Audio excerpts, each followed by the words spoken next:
Welcome to the ReaderHouse Roundtable, where authors from all walks of life come together to discuss the trials, tribulations, and triumphs of publishing their books. I'm your host, Corey Graham. Join us here every Friday night at 8 p.m. or listen anytime via podcast at Spotify, Apple Podcasts, Stitcher, TuneIn, and PodServe, to name just a few. The Author Roundtable is sponsored by ReaderHouse Online Bookstore, where the independent new authors come first. In the new book, Coming Before the Lord, author Doug Poole applies scripture to our lives today. Doug is joining me now here at the ReaderHouse Author Roundtable. Thanks for being here with me tonight, Doug. Thanks for the invitation. Oh, can you tell us all about Coming Before the Lord?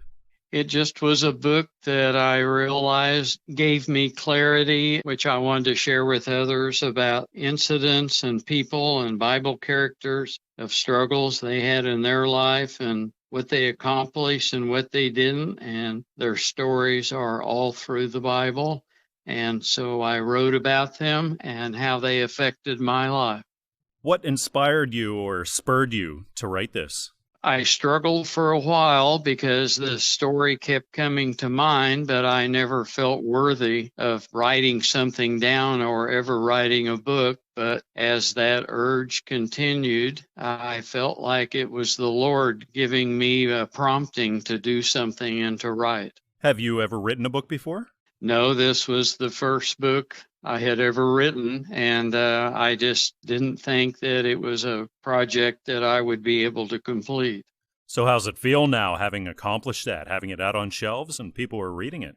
Yes, well, it's really a great feeling because it wasn't something that I expected I could complete, and in doing so has been quite an achievement for me, and I'm glad that I pursued and continued on and finished writing it. Do you have any words of advice now for aspiring writers who want to publish their book?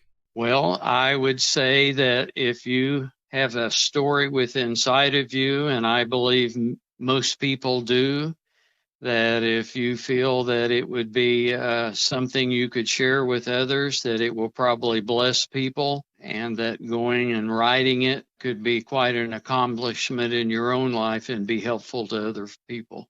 Are you thinking of writing more books? Yes, I started writing a second book, realized there were some other things I had within me after writing the first one that I wanted to complete.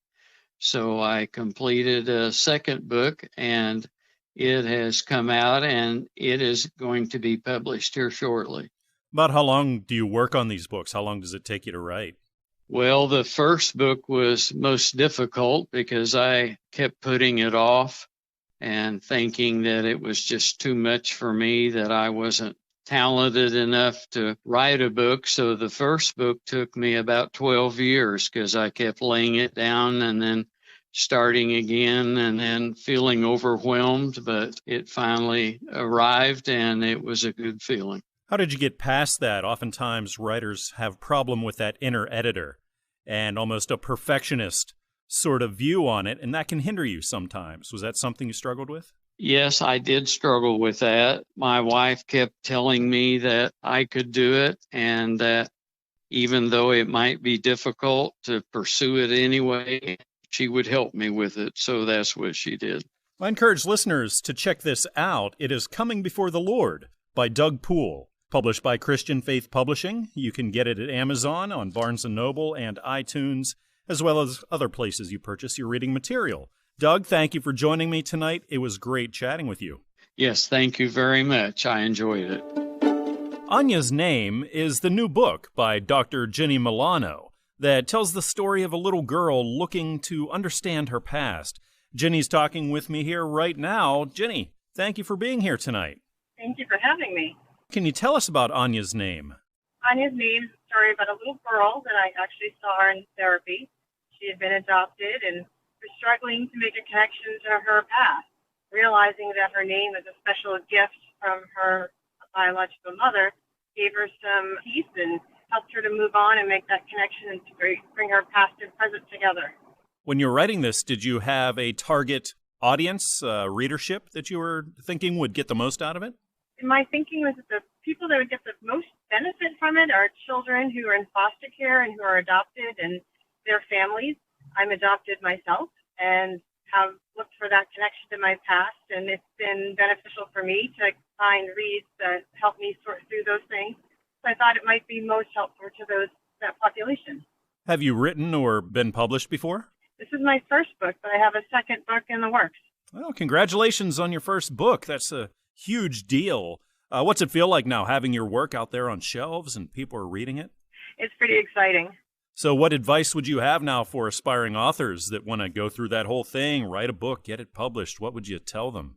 It's a pretty great process to see your work come to life and to know that people will read it and benefit from it, and to hold the book in your hand for the first time and know that you created that. It's a pretty great feeling. I tell them to stick with it, and if you have a thought that you think would help someone or means something enough to you to share, then go for it.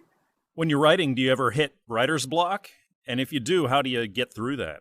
With the two books that I've written, I haven't. They actually are both stories that were very close to me that just sort of came out. But when I'm writing in my spare time, sometimes it gets a little bit fuzzy, and I try to just rethink the situation that I'm trying to picture and put into words and take my time to make it come alive. About how long did it take you to write this first book? The first book was probably in the works for about 6 months. Was there anything surprising about maybe the editing process for you, or the whole publishing thing, all the work that goes into that? There's a lot of work, a lot of people behind it, that's for sure. I think one of the coolest things for me is to see the illustrations and to see the words come alive in pictures. So what kind of reading do you do? Often the writers are the ones that read the most. So what kinds of things do you like to read to keep yourself inspired or educated or entertained? I love historical fiction. I do read a lot of children's books. I work with children all the time, and I like to keep up on what the kids, whether they're kids or teenagers, are reading, so I understand where they're coming from. But in general, I love a good novel. And do you have any final words to tell our listeners right now about Anya's name and the message you want to get across with it? I think that the message that I want to get across is that everyone in our lives becomes a part of us. In Anya's case, it came through in her name, and that is a special gift that we each have. And each person builds on who we become and who we are, and that's a pretty important thing for us to remember. This book is Anya's Name by Dr. Ginnie Milano. It's published by Fulton Books, and you can check it out at Amazon, Barnes & Noble, iTunes, Google Play, and everywhere else you get your reading material. Ginnie, it was great chatting with you tonight. Thank you for your time. Thank you so much for having me. Children have a fun, unique perspective on the world, and author R.I. Paul's book, Grandpa Tell Me a Story, draws on his interactions with grandchildren to tell meaningful tales. Now, author Bob is with me right now. Thank you, Bob, for joining me tonight. Well, I really appreciate the opportunity to visit with you, sir. Now, can you tell us about Grandpa Tell Me a Story? Yeah, it's basically the kind of short stories a grandfather would sit down and tell his grandchildren about life lessons and the world around you and, interactions with others. When kids have questions about things, sometimes the best way to get the point across is to tell a story. And my children were very inquisitive, and when practically my youngest granddaughter would say, "Grandpa, would you tell me a story about this?" Because I think it helped her comprehend and understand what I was trying to get across. And that's where the stories actually came from. About how long did it take you to put all these stories together and get them put into a book? Well, over time, several years. My daughter-in-law, she is an English teacher, and she would help hear me tell these stories to her kids and things. And she told me that, Bob, you need to write these things down. I mean, they're really good. And so over time, I wrote them down. And then when I retired, I looked at them. And then one day I was actually saw a advertisement from Christian Faith Publishing, and I sent them the stories, and they approved all of them. So that's kind of what got the ball rolling there. Is this the first book you've written or had published then? Yes, this is my first book. Oh, how's that feel to have your book out there on shelves for the world? Well, it's kind of humbling. I mean, I think it's something that deep down inside, everybody would probably like to do once, and I was able to finally get it done. What I learned from it is don't be afraid to take a shot. The worst they can say is no. I was very fortunate that they said yes. So are there more stories to tell? Are you thinking about maybe another book? Oh, yes. In fact, I'm working on some right now. I guess I'll give one away. My grandson had asked me to throw batting practice for him, so we went to the batting cages, and I threw about 4 buckets of balls, and I was tired, and he was tired, and he was sitting down on the bench, and he looked up at me with a real solemn little face, and he says, "Grandpa, are you going to pass away?" And I mean, that just like pulled the heart out of your chest. Of course, I told him not today. We ended up talking a lot about that. And I ended up turning that into a story because I think it's something that little kids, I think about. And what caused him to think about it is that one of his buddies had missed a couple days of school because his grandpa had passed away. So he was concerned about it. And then I felt that, well, that's something that, we need to write about. Kids need to know these kinds of things and how to deal with it. Yeah, it's a great way to tell kids, discuss hard truths with children. Yes, and that's one of the things that I work on here a little bit. And then the other one right now that I'm working on is what I call the levels of social maturity. You go from obedience to trust to integrity and to credibility. And my oldest granddaughter and I have had some conversations about that, and I'm working on a story about those right now. And then I try to list the biblical references and those kinds of things that go along with it. And if there's any food involved, I like to put the recipe on a particular food in there too, which is in the other book. There, the oatmeal raisin cookies, for example, hush puppies that are in there, and then strawberry rhubarb pie is also included in that. So you got something and you can have fun with your kids at the same time. Yeah. Well, and this one's going to have a huckleberry recipe that comes from my great-grandmother, and as my wife has, and that's going to be included in this next book, too. I love that added bonus, man. You got me with that. Well, and this one's going to have a huckleberry recipe that comes from my great-grandmother, and as my wife has, and that's going to be included in this next book, too.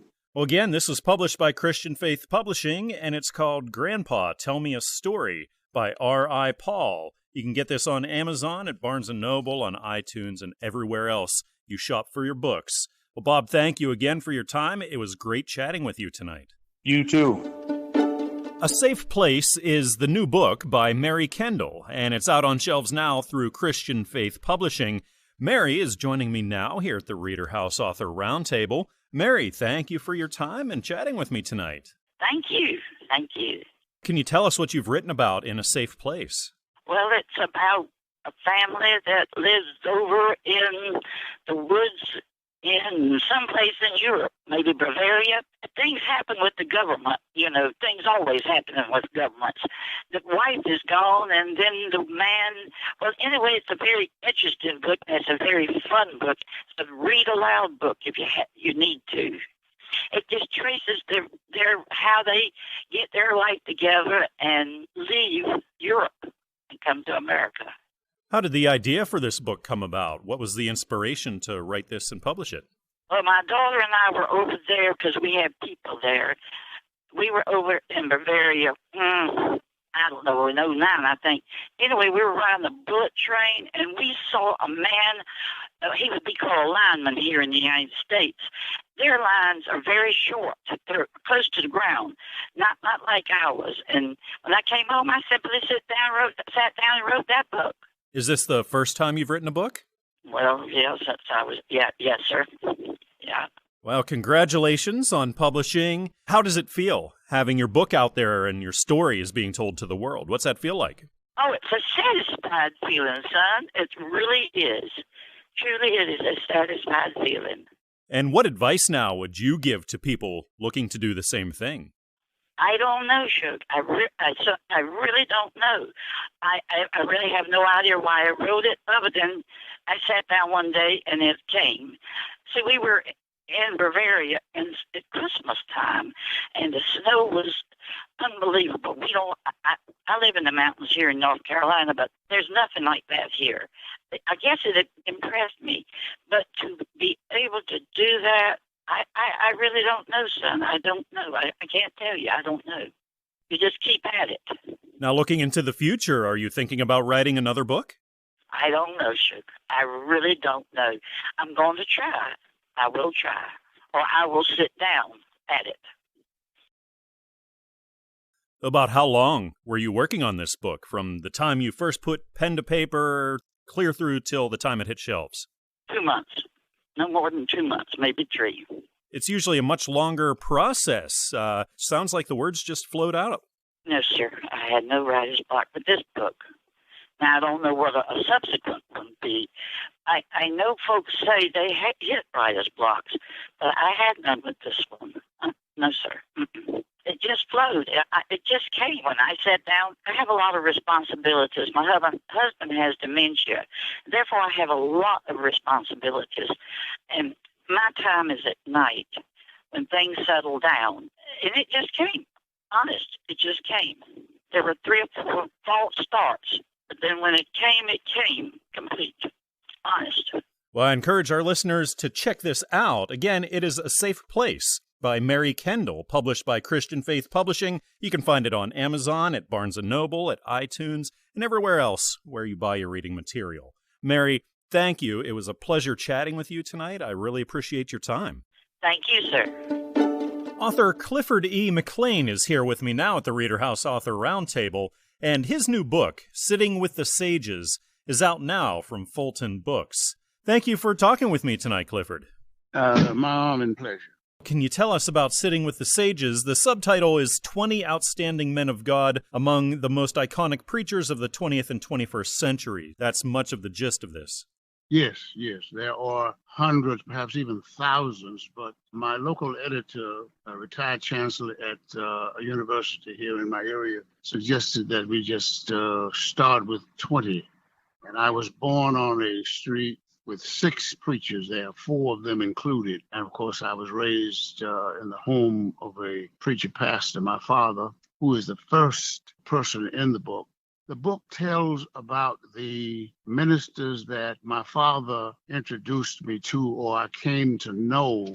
Many of them were his schoolmates at a now defunct college, Bishop College. And when my dad finished, it was in Marshall, Texas. It closed in Dallas, Texas. And then these men were scattered throughout the United States.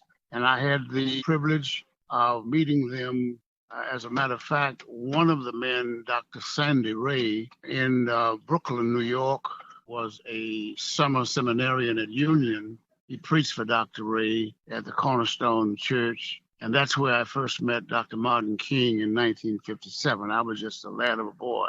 During my father's pastorate at Little Union, where I serve now, Dr. King was invited to preach in a civil rights rally and meeting he held, frequent conferences, a nonviolent demonstration, and so forth at Little Union when he came to Shreveport. On the face of the book, I think there are 5 pastors from New York, and I met them through my dad. I preached for some of them. They preached for me, had a very strong relationship. Only one is living, Dr. Harriet Wright, retired, past president of Bishop College. He succeeded Dr. Cinda E at Cornerstone Church in Brooklyn. So these men were pioneers in civil rights. As a matter of fact, in the 1940s, my father was one of the first with 5 others to register and vote as African-American clergy in my hometown of Ruston, my home parish of Lincoln. So I was watched after, advised. I had an opportunity to get insights very early. I wanted to preach at age 7, but my dad didn't believe in boy preachers, as he said. And so I delayed it for another 12 years or so before I began my ministry. These men were very well learned. My father believed that call to preach was a call to preparation. Almost all of these men, probably 100% of them, were college students, college grads, Some went on to get a master's and postgraduate degree.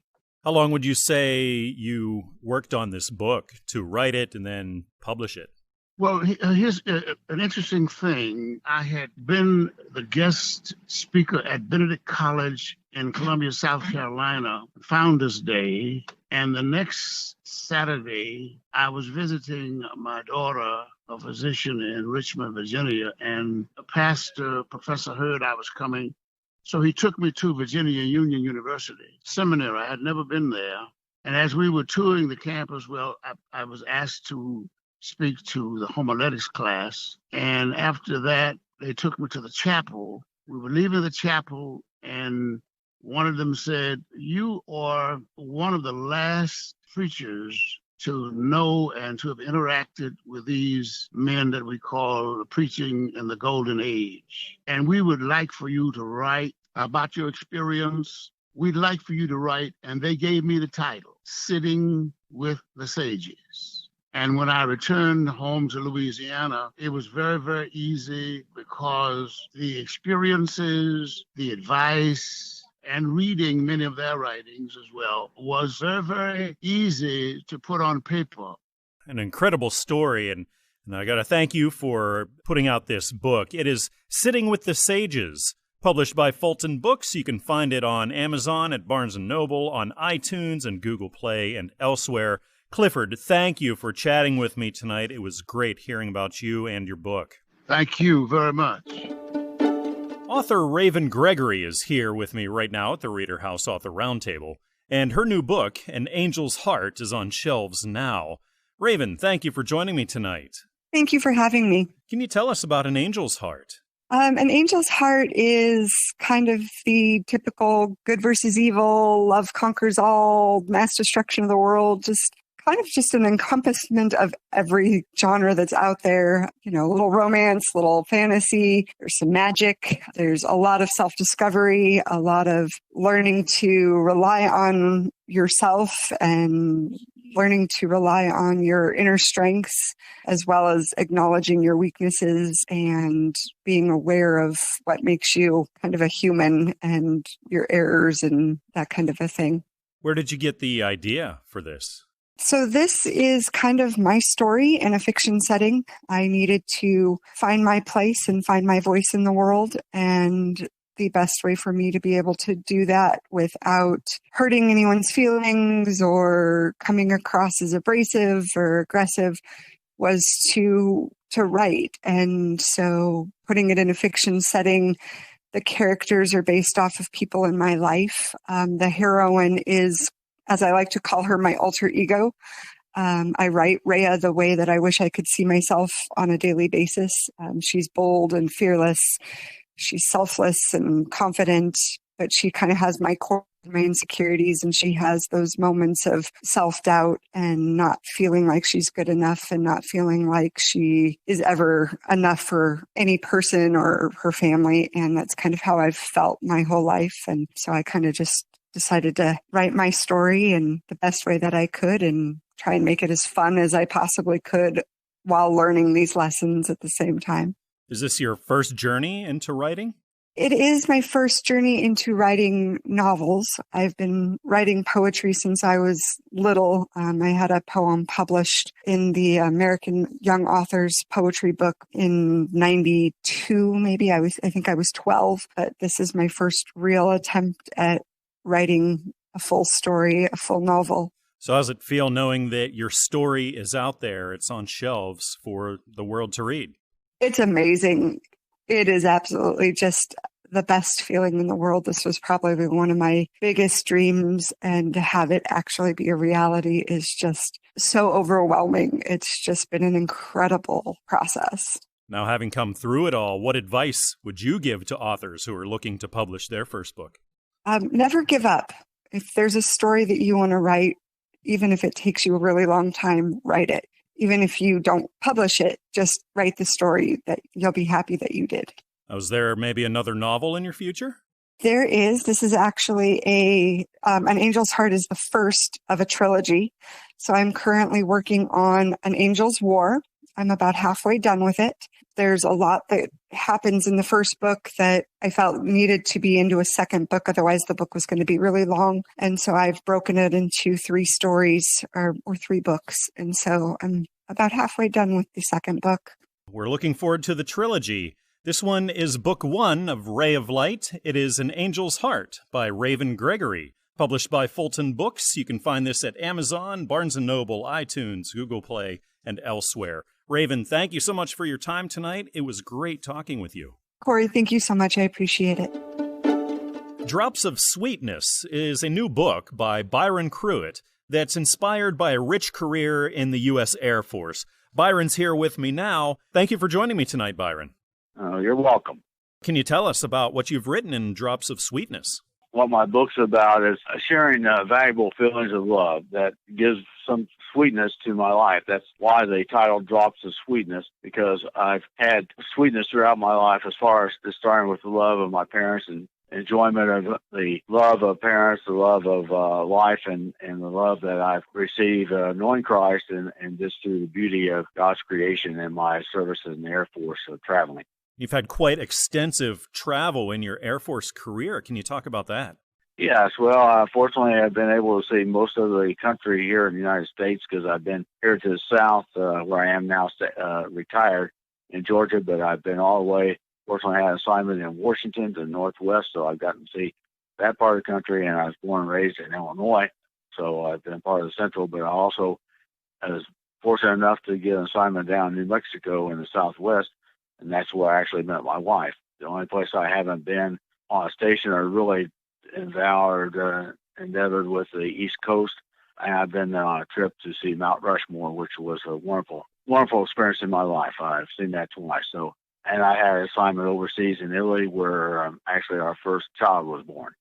So I've gotten to see quite a bit of our country, which is amazing. And I even got to visit Italy and saw some of Italy. So that's pretty amazing. What would you say are some major life lessons or truths that you learned in your career? Well, I think what I learned probably most is being very focused on the work I was asked or tasked to be able to do while I was in the service. As an administrator, and as an administrator, I had some important assignments that dealt with classified, and I worked hard and focused, make sure I did not have any problems there. But the main thing is I know I worked hard because my goal was to at least be 6 stripes when I retired, being in the top 3 of the enlisted force. So I retired as Master Sergeant. That's what I learned by working and focus hard, that it actually came to fruition to something I never thought was writing a book. Because I had something run across my mind, my beautiful lady, don't know why at nighttime I was going to go to sleep. Then it ended up, some words or phrase came in my mind, and I went down and wrote that down. I did that 3 times. And so I know that I felt like that was God inspired, because I'm not somebody I ever thought I was going to write.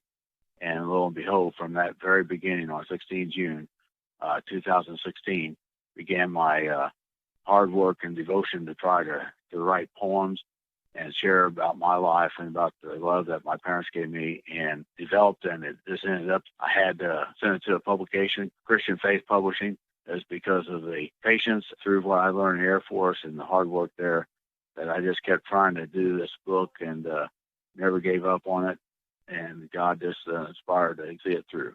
So congratulations on having this book out there for the world now. How does it feel knowing that people are buying this? It's on shelves, they're reading it? Well, how it feels to me is it goes back to the fact that when I retired from the Air Force and had 6 stripes, that was probably the most gratifying thing in my life. It still is, but this comes very close because I know being an author to me and the hard work and the work that I had to put into it. When I first got the book in my hand, saw my cover, and it's in the beauty of my cover that I had selected how I thought I might want it to be looking. Seeing that and holding it in my hand, realizing it's got my name on there, it's my first book I ever wrote.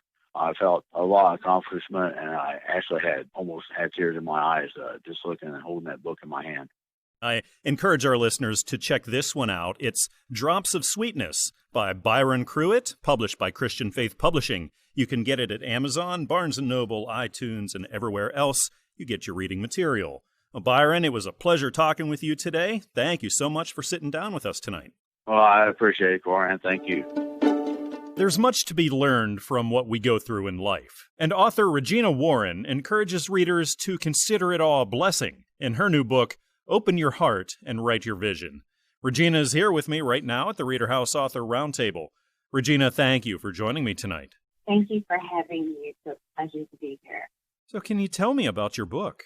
My book, Open Your Heart and Write Your Vision, is a hard work workbook, and it encourages individuals to expose their wounds so that not only God can heal them and they heal the right way, but it also encourages individuals to begin their process of healing. How did the idea to write this come about? It came from my own personal experiences in life. I had dealt with feeling lonely, rejected, abandoned, broken, and also forgotten.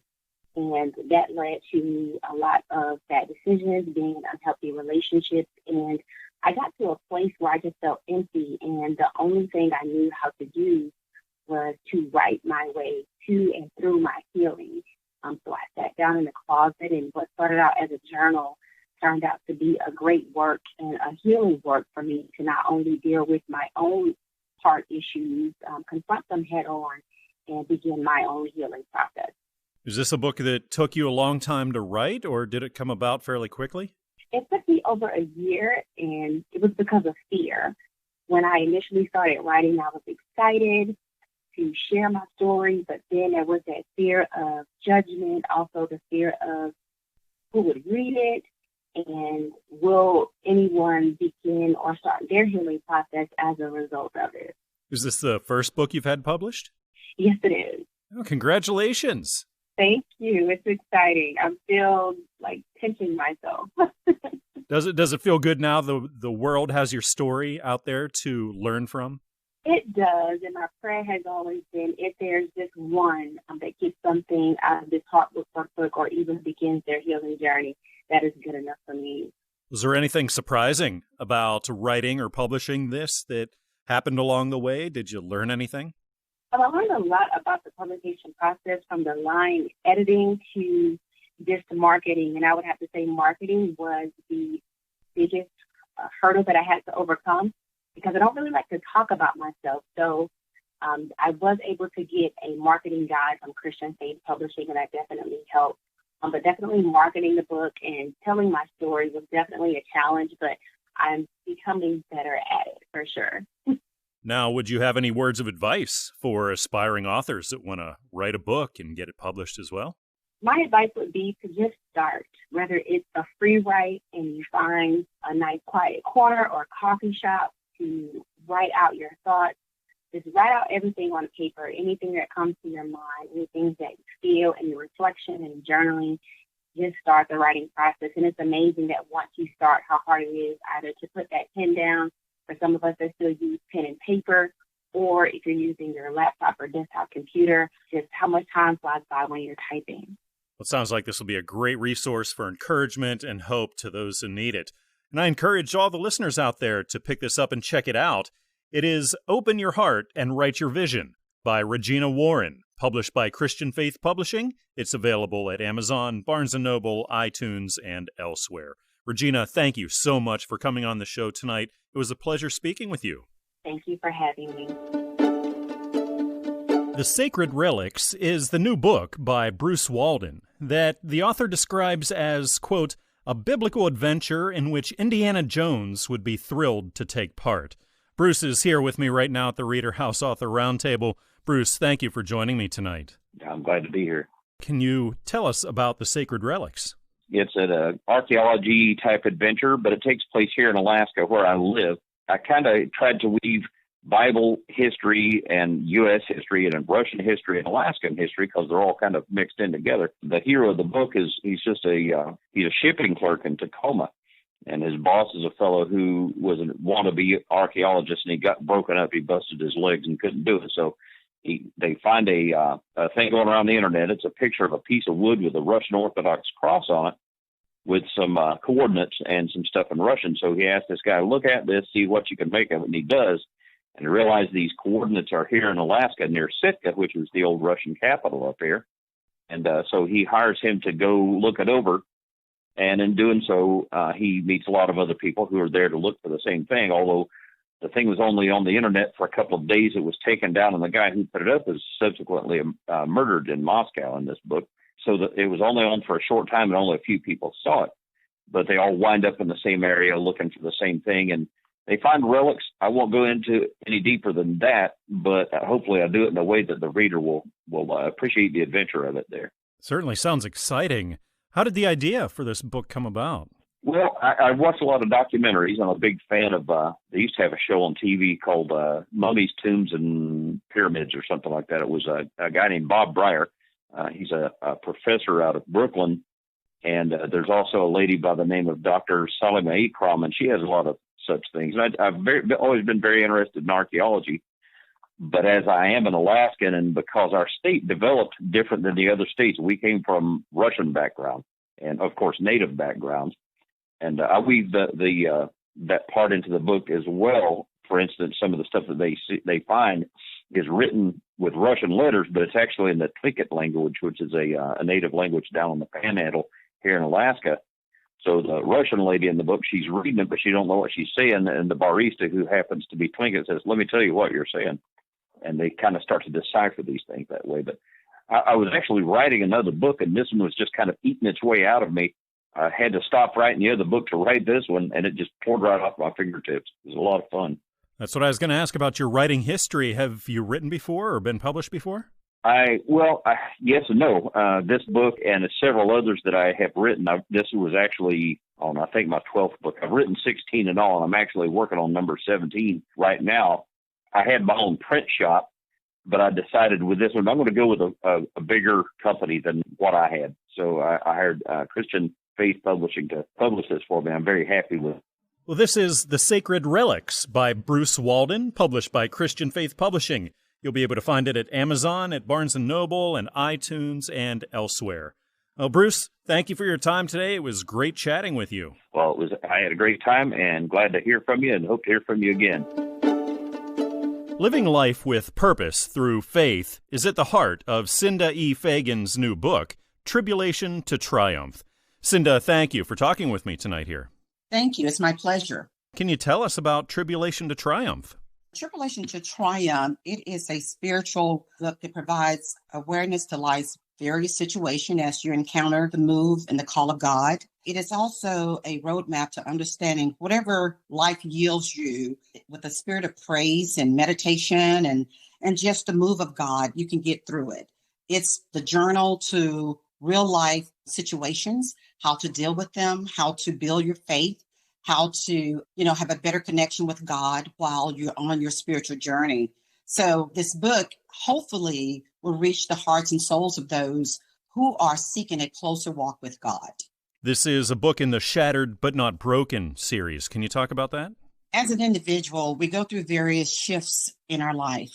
And through those peaks and valleys, we want to have an outlet. We want to remain steadfast to the Word of God, but we're still in the flesh. And as we are still embarking on those journeys on how to move through those life situations, you may be in a situation where you feel defeated.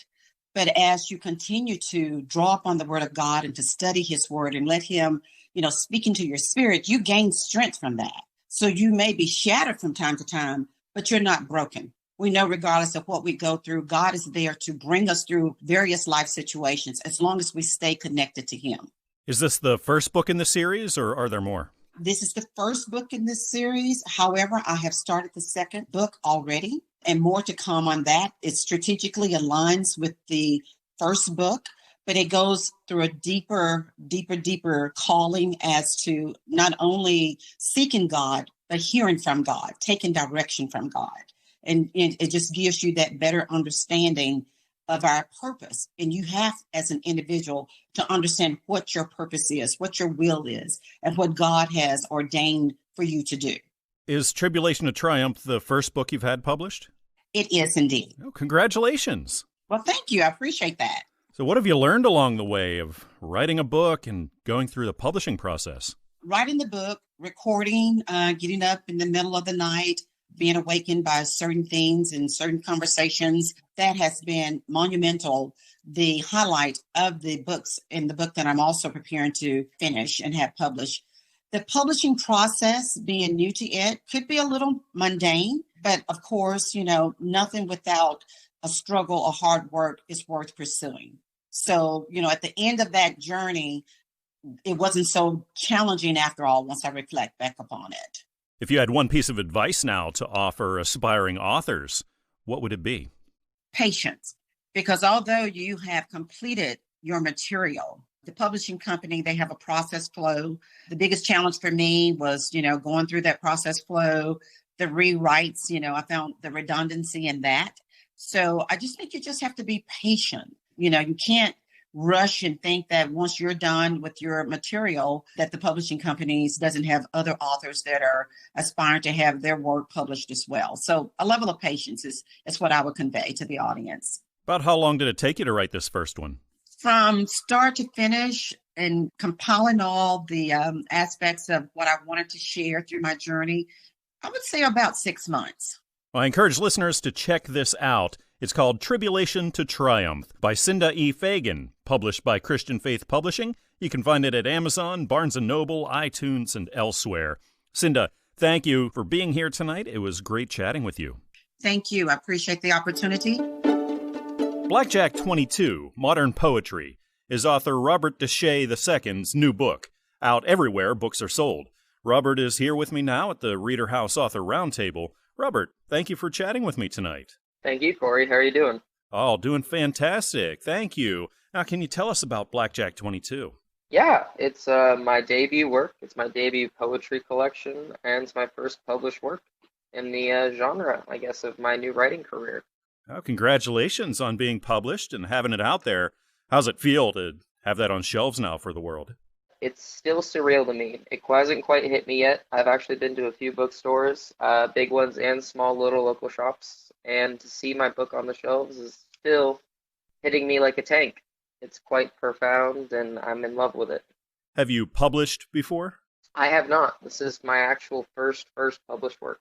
So what was that journey like for you? It was definitely intimidating at first. When I was making my manuscript for the book, I wasn't sure if I had it in me to be able to write a book good enough to be published. Along with my friends and family who were along with me during the journey, they helped guide me in a really good way to get me in the mindset to where I was good enough and I could write a book. And Blackjack was that book. Well, can you talk a little bit about the kind of poetry in here? I love the description. It says, this is me, this is what I have learned, this is the story behind that journey, this is also poetry, don't overthink it. So can you talk about that? Oh, definitely. The book is pretty much the cornerstone of who I am. It's my beliefs, my philosophies, my ideals, supercharged into a very easily digestible read for anyone, really. I wrote it for young readers, mature readers, long-time readers. It's a book that really anyone could pick up and they would find entertaining. I've been through a lot in my life at such a young age, and I've matured very quickly compared to most. And this book has all those lessons from heartbreak to anger and fear, depression, anxieties, to the hopeful, looking up to the future, but also staying pragmatic and realizing that the world is the way it is, but we can change it through ourselves. And putting something so personal out there for the world to read can often be very intimidating. Do you have any advice for would-be authors that are thinking of writing, but they're a little hesitant to bare their soul, so to speak? When I was considering bearing my soul to the world, I've been in a lot of relationships with people, and a lot of people know me. I like to consider myself an open book. I know a lot of people don't want to consider themselves an open book because they believe some of their personal life should be personal. I disguise the poems in beautiful words to get myself out there. So if you were a first-time reader and you hadn't known me, you'd be able to read the book, and it's almost like you're reading a part of your own life. And I would say for upcoming authors and other people aspiring to get their work out there, write parts of yourself in your book. Maybe it might not be the whole, maybe it's just a little part. Disguise some things in the story sometimes. Write bits of yourself in one character here, one character there, or maybe in a little poem there. But put parts of yourself into your work, because if you don't have parts of yourself into your work, you won't love it as much, and people won't love it as much. What's next for you? Are you considering another book? I've actually published 2 more books after this. One's titled Anthology, and it's published through Fulton Books. And then my 3rd book will be coming out called The Streets Run Red. Fantastic. This is Blackjack 22, Modern Poetry by Robert Deshay II, published by Fulton Books. You can find it on Amazon, at Barnes & Noble, on iTunes and Google Play, and everywhere else you get your reading material. Robert, thank you for your time. It was great talking with you tonight. Thank you, Corey. Evangelist L.R. Beebe has collected poetry written to express his mother's love for Christ in his new book, My Mother's Christian Poems. L.R. is here with me right now at the ReaderHouse Author Roundtable. L.R., thank you for talking with me tonight. Thank you. Can you tell me about this book of poetry? Yes, my mom had written poetry for many years. She educated herself because she never got out of high school, and she educated herself. She had a dictionary as well as her scripture, and my grandmother was a very stout Christian many, many years ago, and my mother knew about Jesus, but when she was 16, she ran away from home, got married, got in all kinds of trouble, and then several years later, she come back into existence with God, and then I got real bad in an accident, and she said, oh, my boy, that's the only one that takes care of me out of the family. She said, what am I going to do now? But in the meantime, she had built in Christian poetry. And I called her one noonday, about noon, because she usually gets about noon, because she'd be up 2, 3 o'clock, 4 o'clock in the morning reading the Bible and studying and that. And she became a very strong Christian. And what had happened was, when I called her that morning, she said, what did you call me this time of day for? What did I do? She says, don't call me this time, because when God gave her a message, she did not want to be interrupted. And anytime she was talking to anybody on the telephone, if God put something to her right there, she'd drop that phone and tell them, I'll call you right back. And she'd go jot down what God had told her to say, and then she would put it into poetry. About how long did it take you to collect all this poetry and put it in book format? Well, I didn't collect it really until my mom almost passed away, and she told me when she knew she'd get ready to go because she had 5 major surgeries in her heart. She knew she'd get ready to go, and she said, Les, she said, would you please edit a book for me? It's hard for me right now. I've not been like this in a long time. My mom has been gone 36 years, but I still love her very much. And it's hard for me. As I look at her book, I can know her grief and what she went through, and I understand. I got her real bad in 85. She died in 87. But she said in 85, I was in critical shape. I want to write a book about that also. But anyhow, this is how this all come about, and I told her I would do it. And she's got enough poems to make 2 books, most probably. Are you considering putting out another book? I am considering at least that, and at least 2 more books, if not 3. Not just all poems, but about my tragedy, how God had healed my arm, and I don't have any pain. He grew me a brand new bone back in my arm. And I've been walking with the Lord for 51 years. And I was on the verge to commit suicide when I come to the Lord. Wow. Have you ever been published before? No, I've not published before. Wow, congratulations on getting books out there. What was that process like? It was stressful, yeah, because my mom's writing. I couldn't read it sometimes because she's lucky she could even write sometimes. I had to have my wife decipher the words. And I had to have magnifying glass to get it up big enough that I could see what it was because she ran her words together. Do you have any advice for aspiring authors that want to write their first book and get it published? Oh, I think if they're going to do it for the Lord, they better be doing it. I'll tell you why, because if you don't, you're going to miss a great opportunity. Do you have any final words about this poetry that you'd like our listeners to know? Oh, I just encourage you because when you read it inside, I've gotten a few books and given this. I got about 10 books. I give them some pastor friends of mine because I'm in about a few churches, and the other people that bought books off me. Otherwise, they were so inspired that I think this got them to come back to the Lord. This is My Mother's Christian Poems by Evangelist L.R. Beebe, published by Christian Faith Publishing. You can find it on Amazon, Barnes & Noble, iTunes, and elsewhere. L.R., thank you for sitting down with me tonight. It was a pleasure chatting with you. And thank you, sir. We hope you enjoyed this edition of the ReaderHouse Author Roundtable. where authors from all walks of life come together to discuss the trials, tribulations, and triumphs of publishing their books. We hope to see you back here every Friday night at 8 p.m. or listen anytime via podcast at Spotify, Apple Podcasts, Stitcher, TuneIn, and PodServe, to name just a few. The Author Roundtable is sponsored by ReaderHouse Online Bookstore, where independent new authors